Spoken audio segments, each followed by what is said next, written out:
Hey guys, and welcome back to this channel. In this video I will be showing you guys how you can enable system touch.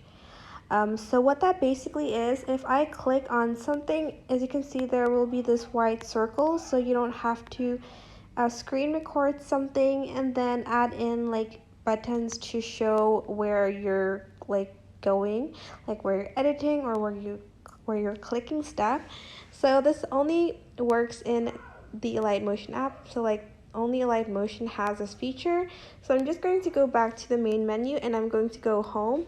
I'm then going to click on the three lines up here and then I'm going to click show touches. As you can see, when this is enabled, there's like circle, but if not, it won't show it.